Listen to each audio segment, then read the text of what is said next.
Hey everybody, we are back once again, and this is really the last of the videos talking a little bit about probability, and in fact is one of my favorite little lecture bits, and talking about the paradox of the false positive. It's one of my favorites because it reflects a little bit on one of my premises as we talk about probability, and that is people are terrible at figuring out risk. We are just not very good at it. If we were better at it, there would be no casinos in Atlantic City. We have difficulty in estimating probabilities, so this is a great example. It happens to take on even greater importance these days as there is a tremendous amount of testing going on because of COVID-19, a variety of different types of tests, and all sorts of statistics being reported in the news and elsewhere. And so this will help to give you a sense of what's necessary to really evaluate some of the claims that are going on. So I just want to briefly remind you that I am going to be using some of the slides from our cartoon guide to statistics. Wolcott Smith, of course, being the statistician that I knew years ago at Penn State, and of course Larry Gonick, the great illustrator who did most of the drawings for this particular book. In fact, he did several cartoon guides that are a lot of fun. So hope you enjoy some of this. The first slide, of course, defines the problem. And we'll talk about this in the context of a disease. And this disease infects 1 out of every 1,000 individuals in a population. Now let's suppose that some new company puts together a good but not perfect test for this disease. And in fact, I would argue there is no such thing as a perfect test. If the person has the disease, the test comes back positive 99% of the time. So think about this for a moment, how testing is actually performed and how it's verified. We take all of the people who have the disease and we put them in one corner of the room, and we take all the other people who don't have the disease and put them in the other part of the room. We then develop the test by comparing how it performs on both populations. Now here, and I'll use my finger if we look above, pretend it can go through the slide. If the test comes back positive 99% of the time, if a person has the disease and tests positive, well, then we'd consider that to be pretty good. On the other hand, there are false positives. That is, 2 out of 100 uninfected patients also test positive.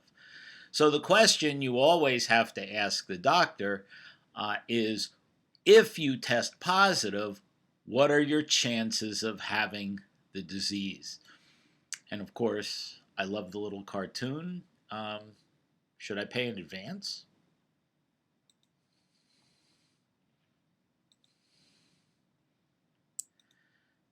So let's put it in the context of our prior discussions about probability. We really have two different things going on. We have either a patient has the disease, which is event A, and of course, event B is the patient tests positive. So let's write out our formulas according to probability theory. So 1 patient in 1,000 has the disease. That's the probability of A. The probability of a positive test, given that you are infected, is 99%. So the probability of B given A, 99%. What's the probability of the false positive? That is the probability you have the disease, okay, a false positive, given no infection. Okay, that's 2%, 2 out of 100. Our question, however, is what's the probability of having the disease given a positive test? That is the probability of A given B. Now, most people, and it may or may not be you, but most people, when given a choice to estimate what the probability of A given B is, they assume that it's the same as the probability of B given A. That is, they assume there's a 90, testing positive means that you have a 99% chance of having the disease.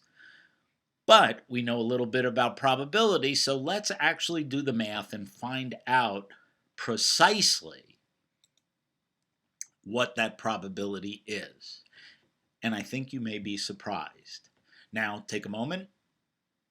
Think about what you would expect the probability of having the disease given a positive test. Write it down in the corner of a piece of paper. Get yourself a little post-it note. I'd write it down, but it's unfair because I know the answer. But you think about it for a moment. You can hit the pause button right down here. Okay, got it? So, what we're going to do is use conditional probabilities. And of course, what we're really talking about is using Bayes' theorem. This was originally discovered by Reverend Thomas Bayes, who had this idea about how to use conditional probabilities. And what we can do is construct a matrix. Now, you guys at this point in time are used to doing Punnett squares, and this is just another matrix where we see that every possible combination of having the disease or not having the disease, two possibilities, having a positive test, not having a positive test, two possibilities, a little 2x2 matrix. And in each case, the columns and the rows have to add up to, so for example, looking across, the probability of B is the probability of A and B, and not A and B, and it has to sum to the total probability of B. And of course, we know that the total probability of the entire matrix is 1. So we can sum across rows, we can sum down columns, and of course the sum of all the rows and columns has to equal 1. Because if you recall from our conversations about probability, probabilities are always between 0 and 1. No more, no less. So let's take another look at this. Let's see what we can do is if we use the equations from our conversation on conditional probabilities, and we can fill in numerical values that we already know.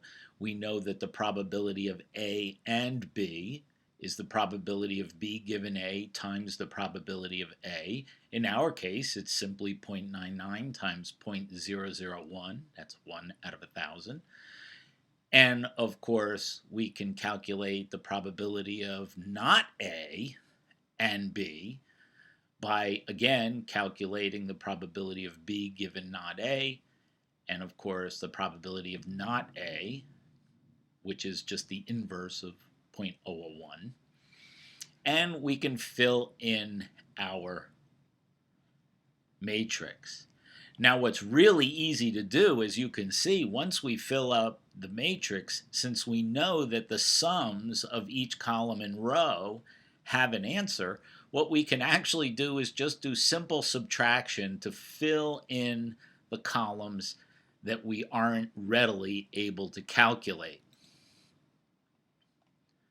And if we fill those columns in, we find we can directly calculate the probability of A given B, which is the probability of A and B, which is in the top left corner of the matrix, divided by the probability of B, which is the sum of the top row.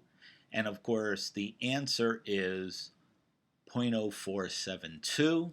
You can check my math if you like. The bottom line is the probability that you have the disease given a positive test is less than 5%. Less than 5%.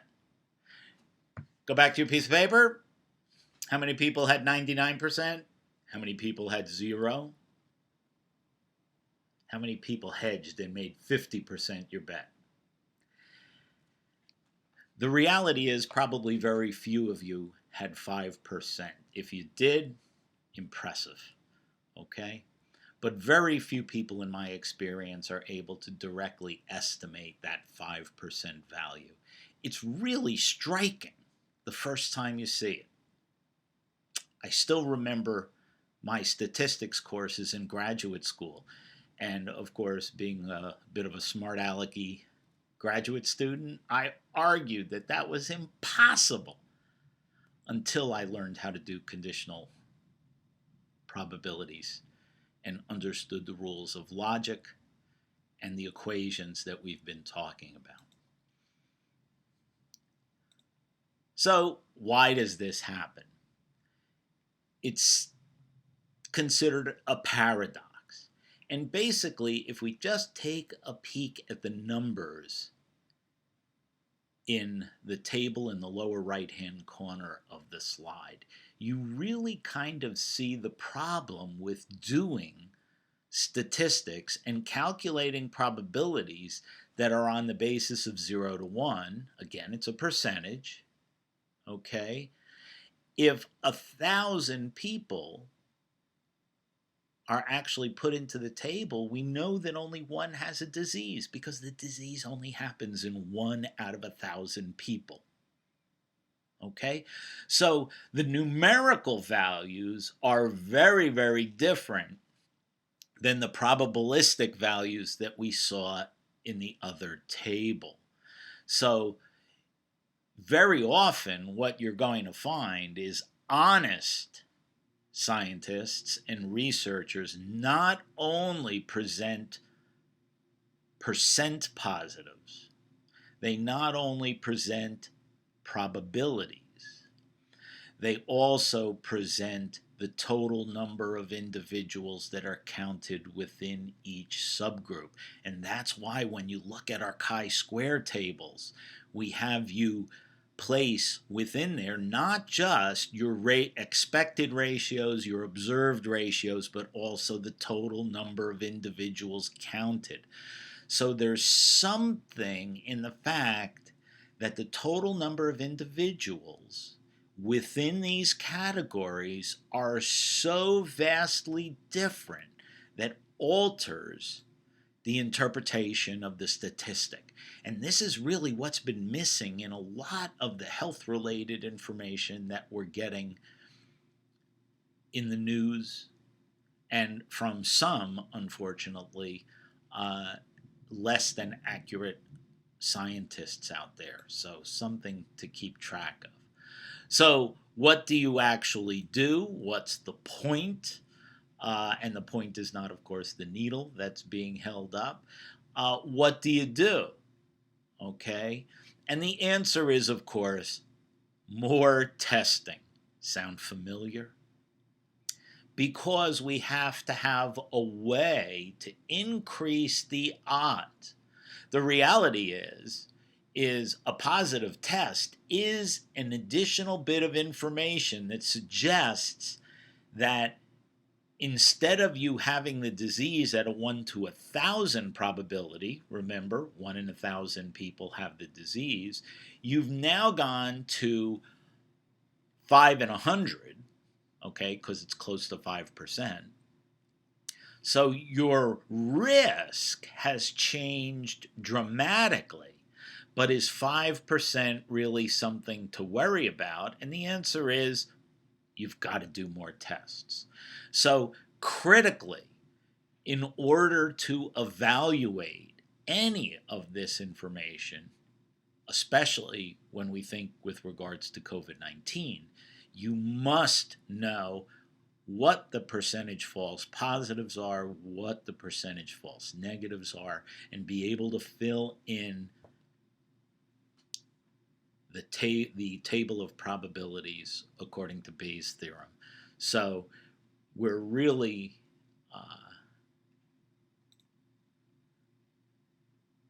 a little bit more complex than you're currently seeing, and actually you can fill in the equation, and trust me, nobody here needs to worry about this, but you can actually calculate it, and here's what the theorem actually looks like. It computes the probability of A given B, and from a simple set of 3 data points, the probability of A and the 2 conditional probabilities, and very simply we can get the information that we need right here. So you could see how valuable it is to utilize this theorem to understand conditional probabilities and recognize that your knee-jerk reaction in terms of the meaning of positive tests, negative tests, may be slightly different than the reality. Okay? I hope you enjoyed that. I think it's a lot of fun, but then again, now we know why genetics is a Q2 course. You guys take care. Be safe out there. See you next time.